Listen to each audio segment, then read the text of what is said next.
ये विरोध करने वाली गैंग तब कहां गायब हो जाती है जब बीजेपी का एक नेता देश की बेटी की इज्जत लूट रहा होता है। जिन्ना की मजार पर जो लोग फूल चढ़ाने के लिए गए उन्होंने पाकिस्तान से चुनाव लड़ा। जो बिन बुलाए पाकिस्तान की बिरयानी खाने गए उन्होंने पाकिस्तान से चुनाव लड़ा। इस समय बीजेपी के पास लोकसभा और राज्यसभा में पूर्ण बहुमत था, तब तो इन्होंने हिंदू राष्ट्र बनाया नहीं। देखिए एक बात मैं आपको बता देता हूं। सबसे पहली बात तो ये कि विषय इस बात पे चर्चा का नहीं है कि संसद में किस बात के नारे लगे। और जो संसद की आप बात करें जय फिलिस्तीन की, तो एक बात मैं आपको बता देता हूं, अटल बिहारी वाजपेयी जी ने तो फिलिस्तीन को लेकर पूरा भाषण दिया था पार्लियामेंट के अंदर। आप उसको लेकर क्या कहेंगे? क्या आप अटल बिहारी वाजपेयी जी को भी गलत शब्दों से संबोधित करेंगे क्या, या उनके लिए भी आप धरने और प्रदर्शन करेंगे? अटल बिहारी वाजपेयी किसकी पार्टी के नेता थे? बताइए ना आप मुझे, बताइए क्यों चुप हैं आप लोग? बताइए, जवाब दीजिए। बीजेपी के नेता थे ना। तो अटल बिहारी वाजपेयी जी ने फिलिस्तीन को लेकर बोला था, नहीं बोला था कि अरबियों की जिस जमीन पर क्या कहते हैं यहूदियों ने कब्जा कर रखा है वो उसको छोड़ने का काम करें? इतनी बड़ी चर्चा, जितनी बड़ी चर्चा आज असदुद्दीन ओवैसी पे हो रही है, इतनी बड़ी चर्चा नौजवान की अगर बेरोजगारी पे कर लेती, तो अगर नौजवान बेरोजगार नहीं घूम रहे होते, लेकिन नौजवान के रोजगार पर कोई इस देश में चर्चा ही नहीं है, महंगाई पर कोई चर्चा नहीं है। कई बड़े संगठन विरोध कर रहे हैं सड़कों पर उतर के। मेरी बात सुनिए आप, विरोध करने वालों का काम है विरोध करना। ये विरोध करने वाले तब तो विरोध नहीं करते जब इस देश में बेटियों के साथ बलात्कार होता है, तब ये कहां गायब हो जाते हैं विरोध करने वाले? ये विरोध करने वाली गैंग तब कहां गायब हो जाती है जब बीजेपी का एक नेता देश की बेटी की इज्जत लूट रहा होता है? आप मुझे बताइए ना, ये विरोधी गैंग सिर्फ तभी बाहर आती है जब सामने कोई मुसलमान होता है। कहां है ये विरोधी गैंग? बताइए तो मुझे। इनका नारा सही दिया है उन्होंने। मैं आपसे ये कह रहा हूं कि अगर अटल बिहारी वाजपेयी जी गलत हैं तो ये भी गलत हैं, अगर वो ठीक थे तो ये भी ठीक हैं। और जय हिंदू राष्ट्र का जो नारा लगाया सदन के अंदर वो ठीक है? मेरे को आप एक बात मुझे बताइए, पहली बात तो ये कि ये नारा किसने लगाया था जय हिंदू राष्ट्र का? बीजेपी का बरेली का सांसद है। बीजेपी के जो बरेली के जो सांसद हैं गंगवार, माफ कीजिएगा गंगवार, ठीक है। तो वैसे एक बात बताऊं, उन्होंने हरकत यही वाली की जो मैंने पहले बोली थी। एक बात आप मुझे बताइए कि ये जो गंगवार जी हैं ये थोड़ा दिमाग से पैदल हैं क्या? मुझे एक बात बताइए। आप कहेंगे कि मैं, अरे आप कहेंगे ऐसी भाषा का प्रयोग कर रहे हैं। मैं एक बात इनसे पूछना चाहता हूं कि पिछले 10 साल से और अब वापस से सत्ता में कौन सी सरकार है? बीजेपी की। तो बीजेपी को क्या ऊपर से लव लेटर आएगा, कोई सा लेटर आएगा, चिट्ठी आएगी या पत्र आएगा, संदेश आएगा? जब जिस समय बीजेपी के पास लोकसभा और राज्यसभा में पूर्ण बहुमत था, तब तो इन्होंने हिंदू राष्ट्र बनाया नहीं। ये सिर्फ इस देश में दंगे कराना चाहते हैं, देश के अंदर आंतरिक लड़ाई कराकर अपनी कुर्सी पर बैठे रहना चाहते हैं। ना तो इनके पास रोजगार कोई मुद्दा है, ना महंगाई कोई मुद्दा है। कभी इस गंगवार ने कभी महंगाई पे चर्चा करी है? बच्चों की एजुकेशन पे कभी चर्चा करी है? ये बात कर रहा है जय हिंदू राष्ट्र। अबे बना के दिखाओ ना।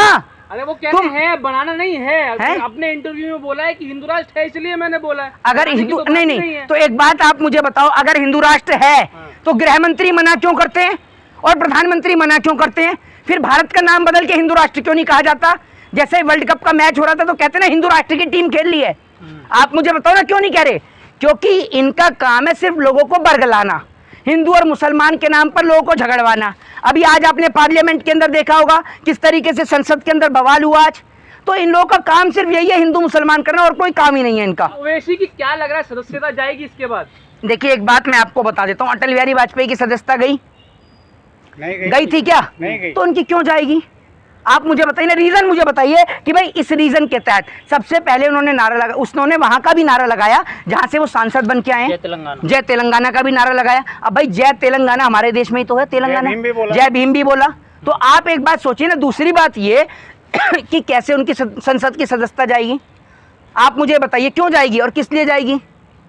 भाई इससे पहले भी कई नेताओं ने फिलिस्तीन को लेकर पार्लियामेंट में भाषण दिया है, दिया नहीं है कि बहुत सारे स्टेटमेंट्स आए कि इनकी सदस्यता गई है? कोई सदस्यता नहीं जाएगी। और बहरहाल ये कोई मुद्दा नहीं है जिस मुद्दे को आप लोग टीआरपी बटोरने के लिए मुद्दा बना रहे हैं। लेकिन जो हमला हुआ है उनके घर पर 15 बार पत्थर फेंके जा चुके हैं। देखिए एक बात मैं आपको बताऊं, एक कहावत है कि हाथी चले बाजार कुत्ते भौंके हजार, ठीक है। एक बात मैं आपको बताता हूँ, जितने भी लोग पत्थर फेंकने वाले लोग हैं, इन लोगों ने प्रज्वला रमन्ना के घर पर पत्थर फेंका? बताइए आप मुझे, जिसकी हजारों क्या कहते हैं देश की कई 100 वीडियो जो हैं देश की बेटियों के साथ की यौन शोषण की आई सामने, उसके घर पे इन्होंने पत्थर फेंका? नहीं फेंका। भारतीय जनता पार्टी का एक नेता जिसका नाम कुलदीप सिंह सेंगर था, उन्होंने जिसने देश की बेटी के साथ गलत किया, उसके घर पर इन लोगों ने पत्थर फेंका? कौन से कितने संगठनों ने, हिंदू संगठनों ने धरने और प्रदर्शन किए? जब हाथरस में एक बेटी के साथ में आपने देखा उसके साथ किस तरीके से गलत हुआ, उसको लेकर इन्होंने उसके घर पर पत्थर फेंका। आप मुझे बताइए, पहले मेरी बात को सुन लीजिए। ये जितने भी लोग हैं ना, जितने भी लोग धरने और प्रदर्शन करने वाले लोग हैं, ये सारे के सारे लोगों की मानसिकता सिर्फ इतनी गिरी हुई है कि अगर हिंदू बेटी के साथ कोई गलत करने वाला बीजेपी का नेता हो तो पहले मेरी बात सुन लीजिए। अगर हिंदू बेटी के साथ कोई गलत करने वाला कोई मुसलमान हो तो ये धरने और प्रदर्शन करेंगे। अगर देश की बेटी के साथ कोई गलत करने वाला कोई बीजेपी का नेता हो तो इनके मुंह से एक आवाज भी नहीं निकलती। ये बात आप देख लीजिएगा। देशद्रोही बताया जा रहा है। देखिए, एक बात मैं आपको बताता हूँ। अगर पहले बात तो मुझे आप ये बताइए कि देशद्रोह होता क्या है, देशद्रोह राजद्रोह की परिभाषा क्या है, 121 124 है क्या? आप मुझे ये बताइए। पहली बात तो ये कि किसी के देशद्रोह कहने से कोई देशद्रोही हो नहीं जाता, ठीक है। दूसरी बात ये कि देशद्रोही का अर्थ ये होता है या देशद्रोह का अर्थ ये होता है या देशद्रोह का मुकदमा जब लगता है जब हम अपने देश के खिलाफ कुछ गलत बोल रहे हो। उन्होंने कोई पार्लियामेंट में अपने देश के खिलाफ तो कुछ गलत नहीं बोला, कोई देश के खिलाफ कुछ गलत बोला हो तो आप मुझे बताइए।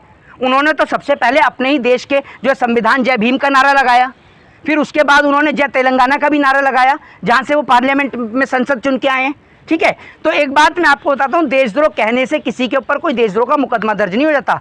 देशद्रोही किसी को कि फिलिस्तीन में जाके चुनाव लड़े, फिलिस्तीन के नारे लगाने, तो वहीं जाके चुनाव लड़ लें। नहीं तो एक बात आप मुझे बताइए, जिन्ना की मजार पर जो लोग फूल चढ़ाने के लिए गए उन्होंने पाकिस्तान से चुनाव लड़ा? जो बिन बुलाए पाकिस्तान की बिरयानी खाने गए उन्होंने पाकिस्तान से चुनाव लड़ा? मुझे बताइए ना। जो चाइना हमारे को लाल आंख दिखा रहा था उससे जाकर उन्होंने हाथ मिलाए तो क्या उन्होंने चाइना से चुनाव लड़ा? मुझे बताइए ना आप मुझे। जो प्रचार कर रहे थे कि अब की बार ट्रंप सरकार, उन्होंने अमेरिका से जाकर चुनाव लड़ा? भारत देश से ज्यादा विदेशों में समय बिताने वाले भारत देश के प्रधानमंत्री ने विदेश से चुनाव लड़ा? तब तो आपने से किसी ने जवाब देने के लायक आप नहीं होंगे। तो क्या मोहित शर्मा जय फिलिस्तीन का समर्थन करते हो? एक बात आप मुझे बताइए। मैं तो पहली बात तो ये है कि मैं भारत का समर्थन करता हूँ और मेरा भारत तो आप ओवैसी का दे रहे हैं ना कब से। आप एक बात मुझे बताइए, जो बीच में आपको जो कूदने की आदत है ना, पहली बात तो मुझे ये बताइए, भारत ने जिस चीज का समर्थन किया मैं उस चीज का समर्थन करूंगा। मेरे भारत के सभी तमाम पूर्व प्रधानमंत्रियों ने फिलिस्तीन का समर्थन किया नहीं किया? इंदिरा गांधी से लेकर पंडित नेहरू से लेकर अटल बिहारी वाजपेयी तक सभी लोगों ने समर्थन किया। तो आप मुझे बताइए मैं क्यों ना करूं? मैं भी करता हूं। ये जो आप कह रहे हैं ना कि भैया हिंदू राष्ट्र, मैं तो ये कह रहा हूं कि जो इस देश के बेचारे गरीब जो हिंदू हैं उनकी भावनाओं से खेल रहे हैं।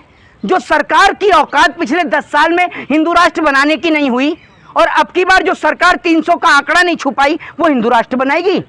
इनकी पार्टी के नेता बहन बेटियों को निर्वस्त्र कर रहे हैं। इनकी पार्टी के नेता बेटियों की इज्जत लूट रहे हैं। इनकी पार्टी के नेता बैठकर विधानसभा में पॉर्न वीडियो देख रहे हैं। ये हिंदू राष्ट्र बनाएंगे? नहीं, एक मिनट चुप हो जाओ। हाँ। एक बात आप मुझे बताओ, जिस हिंदू राष्ट्र और जिस राम राज्य की बात होती है, जानते हैं क्या परिकल्पना और क्या परिभाषा है राम राज्य की? राम राज्य वो था जिस राम राज्य के तहत जब एक पत्नी के लिए लंका तक की यात्रा को तय किया गया, ठीक है, वो राम राज्य था। ये याद रखिएगा, समझे। और आज की डेट में क्या सीन है आपको पता नहीं है? बेटियों की इज्जत और आबरू लूट रही है। प्रधानमंत्री मिस्र की मस्जिदों में टहल रहे हैं, शेखों के हाथ चूम रहे हैं, उनकी पप्पियां ले रहे हैं। नहीं, एक बात आप मुझे बताइए, एक और तो आप कहते हैं कि आप हिंदू राष्ट्र बनाएंगे, तो शेखों के आप क्यों जा रहे हैं भैया उनके हाथ चूमने? उनकी पप्पियां और झप्पियां लप्पियां क्यों ले रहे हैं? इस सवाल का जवाब दीजिए। मिस्र की मस्जिदों में क्यों घूम रहे हैं? जवाब दीजिए ना।